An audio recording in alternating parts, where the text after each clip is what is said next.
Servus zusammen und willkommen zum damit letzten Teil unserer Freebooters Fate Aufbauserie.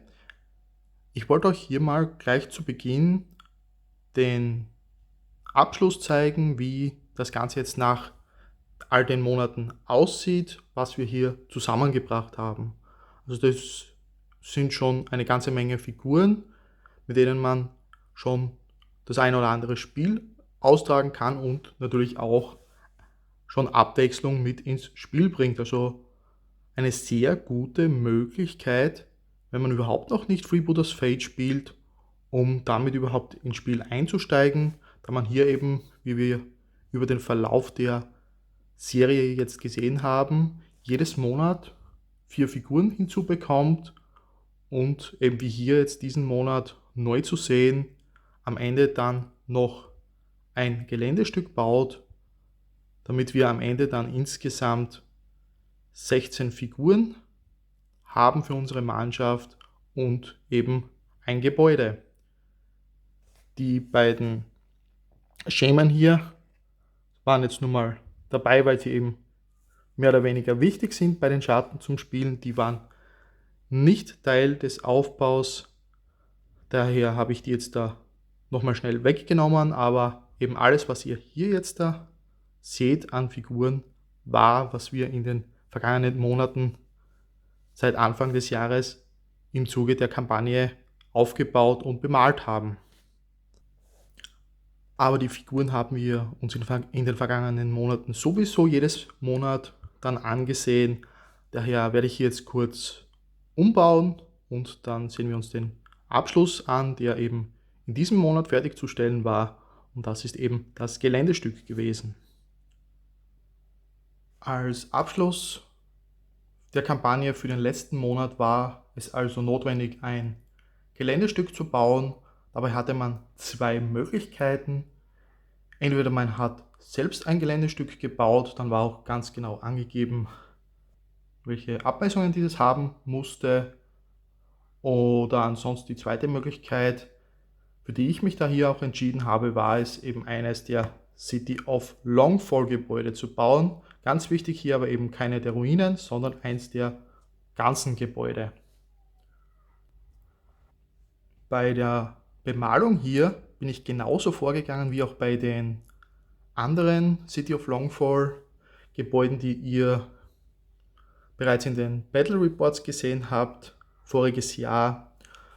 Nur mit dem Unterschied, dass ich mich hier ganz bewusst schon entschieden hatte. Das hat auch nichts mit der Aufbaukampagne oder mit den Schatten zu tun, sondern das war schon vorher eine Idee, eben hier ganz bewusst mit Schwarz bzw. Grau zu arbeiten, um auch ein bisschen Abwechslung in die Gebäude zu bekommen, weil die anderen drei ja doch recht ähnlich aussehen und ich jetzt nicht unbedingt noch weitere Farben dazu kaufen wollte. Grundsätzlich die Devise hierbei, mit der ich gearbeitet habe, war schnell und einfach. Das heißt, es sollte bemalt sein, aber es war jetzt nicht notwendig, dass es jetzt super schön und perfekt bemalt ist, sondern es sollte möglichst schnell fertig sein. Da bin ich folgendermaßen vorgegangen, und zwar habe ich nach dem Zusammenbau das Modell eben grundiert, wobei ich habe dann in weiterer Folge diese Acrylicfarben hier benutzt. Die sind extrem günstig eigentlich. Habe ich irgendwann mal bei Bagro, glaube ich, war es mitgenommen. Da gibt es eine ganze Reihe von Farben und wie gesagt, die waren extrem günstig und da ich nach so etwas gesucht habe, habe ich eben die mitgenommen, haben ganz gut funktioniert und dann eben die Farben, die ich hatte, mit denen habe ich gearbeitet und nichts Neues dazu gekauft. Und aufgrund dieser Farben wäre es gar nicht notwendig, das Gelände zu grundieren, aber ich habe mich trotzdem dazu entschieden, vor allem auch wegen des oberen Teils hier mit dem Balkon oder der Terrasse, denn das ist eigentlich nur weiß grundiert und dann dieses Apothecary White, diese Kontrastfarbe benutzt, ganz kurz darüber und damit war es auch schon fertig. Aber wie gesagt, Grunddevise beim Gebäude, Es sollte möglichst schnell fertig sein, daher zuerst zusammengebaut und dann die einzelnen Teile grundiert. Das Einzige, was ich hier nach dem Zusammenbau noch herunten habe lassen, war der Kamin. Der wurde extra grundiert und bemalt und ist dann erst später angeklebt worden. Grundsätzlich aber ist es, wie gesagt, auch nicht notwendig, meiner Meinung nach in diesem Fall, wenn man eben solche Acrylfarben hier verwendet, weil die doch recht dick sind, überhaupt Grundierung zu verwenden. Aber wie gesagt, ich habe es trotzdem so gemacht. Ich werde es nächstes Mal ohne versuchen. Zumindest, wie bin ich vorgegangen? Ich habe mir dann diese Sachen hier geschnappt, habe einen größeren Pinsel dazu genommen und habe dann eben diese beiden Farben, die ihr vorhin gesehen habt, nebeneinander gehabt und mit dem Pinsel dann die Farbe auch gemischt und hier dann aufgetupft. Da die Farbe dann auch so aufgetragen wurde, ist sie dementsprechend ungleichmäßig von der Farbgebung natürlich, was auch so geplant war und eben, was man vielleicht auf dem Video nicht ganz so schön sieht, aber wenn man so ein bisschen darüber fährt, das Ganze hat auch Struktur, weil mal die Farbe etwas dicker aufgetragen ist, mal etwas weniger. Und das hat mir eigentlich sehr gut gefallen für die Idee, solche Gebäudewände zu malen. Daher bin ich so vorgegangen. Das hat eigentlich nicht wirklich lange gedauert. Ich war mit dem kompletten Gebäude, wie es hier ist, eigentlich an einem Abend fertig, mehr oder weniger. Es blieben dann eigentlich nur noch die Böden übrig. Die hätte ich dort auch machen können, habe ich dann aber auch erst am darauffolgenden Morgen dann gemacht. Aber an und für sich wäre sich das Ganze an einem einzigen Abend in gut 2 Stunden ausgegangen. Nachdem ich dann eben die Wände hier in diesem Grau und Schwarz bemalt hatte und das Ganze dann ein bisschen eben angetrocknet ist, dass man weitermachen konnte, bin ich so vorgegangen, um auch hier ein bisschen Farbunterschiede reinzubekommen. Man kann es auch mit ganz normalen Farben machen, die man stärker verdünnt. Ich hatte eben in dem Fall speziell jetzt die Kontrastfarben zur Hand und man braucht ehrlich gesagt auch nicht wirklich viel. Es sieht zwar vielleicht danach aus, würde hier viel Farbe aufgehen, ist aber nicht der Fall gewesen. Ich habe da einfach eben dann die Kontrastfarbe genommen und diese hier dann großzügig aufgetragen. Und das war auch schon alles. Das ist, ich glaube, Blood Red oder so.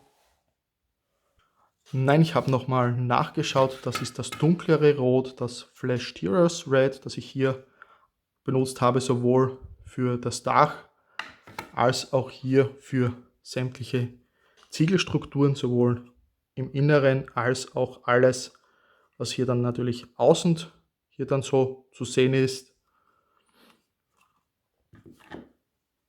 Und auch hier, das ist eben alles das Gleiche. Dann, wie schon vorhin gesagt, die Böden, das war einfach nur über die weiße Grundierung das Apothecary White, eben auch Kontrast, und dann war es auch schon fertig. Und das gleiche hier auch bei den Fensterrahmen und den Türen. Das war einmal Snakebite Leather für die Türen und dann, ich glaube, Sygor Brown für die Fensterrahmen. Und das war es dann auch schon. Und dann noch Basilicanum Grey für diese ganzen Metallteile hier. Das waren auch schon die ganzen Farben, die ich hier dann verwendet habe. Also eben diese paar Contrastfarben und diese beiden Acrylics. Mir war es dann auch überhaupt schon gar nicht, wie gesagt, eine gute 2-stündige Arbeit. Und dann war das ganze Gebäude auch schon fertig bemalt und ist für mich dann, so wie es hier steht, fertig bemalt und kann im Spiel bzw. auf dem Spieltisch eingesetzt werden.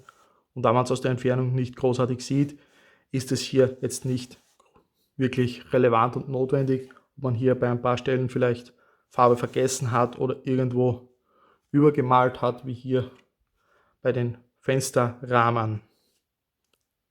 Mir hat diese Aufbauserie alles in allem sehr viel Spaß gemacht. Es war dann schon sehr schön zu sehen, Monat für Monat, wenn neue Figuren fertig geworden sind oder jetzt auch am Ende ein neues Geländestück. Und ich finde es auch recht gut, wie das Ganze gemacht wurde vom Inhalt der Kampagne, weil man eben jetzt am Ende nicht nur 16 Figuren fertig hat, mit denen man spielen kann, sondern wie wir hier auch haben, eben 2 Anführerfiguren, wo man, auch wenn man hier jetzt da erst in Freebooters Fate einsteigen würde, schon auf eine kleine Auswahl von den beiden Anführern kommt, um ein bisschen Abwechslung zu haben. Und dann habe ich hier jetzt noch insgesamt 7 Spezialisten dabei und eben der Rest sind dann eine ganze Reihe von Gefolgefiguren, sodass dann schon eine ganze schöne Auswahl besteht. Und ein bisschen interessanter ist es dann vielleicht auch noch, wenn man eine der anderen Mannschaften spielt, weil man dann statt der 7 eben nur 5 Spezialisten bemalt hat und dafür aber noch eine limitierte Figur und ein Söldner dazu kommt, wodurch man dann zum Beispiel schon auch die Möglichkeit hat, Elemente in seine Mannschaft reinzubringen, die man sonst eigentlich in der Mannschaft möglicherweise gar nicht hat und einem nicht zur Verfügung stehen würde. Also falls jemand von euch darüber nachdenkt, in nächster Zeit mal eine Freebooters Fate Mannschaft aufzubauen oder eine neu starten zu wollen, dann wäre es vielleicht eine ganz gute Chance, das dann nächstes Jahr mit hoffentlich einer neuen Aufbaukampagne mitzumachen oder eben im Fall des Falles natürlich auch eine eigene zu starten. Weil spricht ja nichts dagegen, dass man das Ganze für sich alleine dann durchführt. Ich freue mich auf alle Fälle schon auf das erste Spiel mit den Schatten und das wird jetzt auch gar nicht mal mehr so lange auf sich warten lassen, denn für alle, die es jetzt bis hierhin geschafft haben, eine kleine Information. Ich möchte in nächster Zeit ein bisschen weitergehen in die Richtung Freebooters Fate und auch was so Battle Report Geschichten betrifft, da ich da ja nur letztes Jahr ein bisschen was gemacht habe. Das soll sich jetzt ab sofort ändern. Für jemanden, der vielleicht ein bisschen aufmerksamer war, dem ist es schon aufgefallen, hier hinten, dieses Bild ist vom neuen Kampagnenbuch, das hier hinten steht, als Hintergrund für das Video. Das habe ich mir jetzt kürzlich geholt und da wird jetzt demnächst mal eine Kampagne starten. Ich habe da schon ein bisschen mich reingelesen und habe eigentlich richtig Lust drauf. Und da wird dann auch in nächster Zeit oder über die Zeit hinweg, ohne jetzt einen fixen Zeitplan festzulegen, es auch sein, dass immer wieder neue so Kampagnen-Battle-Reports kommen sollen oder ein bisschen auch der weitere Aufbau der Mannschaft dann eben auch sich über die Kampagne dann zeigen wird und das nicht nur für sich alleinstehende einzelne Spiele sein werden. Wobei auch in diese Richtung von regulären 500 Dublonen-Spielen auch weitere Battle Reports ab sofort jetzt schon in Planung sind. Wer von euch hat ebenfalls an der Kampagne teilgenommen? Wenn ihr wollt, könnt ihr mir ja hier über die E-Mail-Adresse, die euch ja unten in der Videobeschreibung steht, eure Bilder zukommen lassen zu eurer Mannschaft, die ihr hier im Zuge der Kampagne aufgebaut habt. Und dann mache ich da, wenn da ein bisschen was zusammenkommt, eventuell mal so eine kleine Vorstellung der Mannschaften, wenn ihr das gerne sehen wollt. Damit sind wir jetzt am Ende von diesem Video und wir sehen uns das nächste Mal, möglicherweise schon mit einem Freebooters Fate Battle Report. Das werden wir dann ja schon sehen. Wer weiß das schon? Bis dahin, tschüss.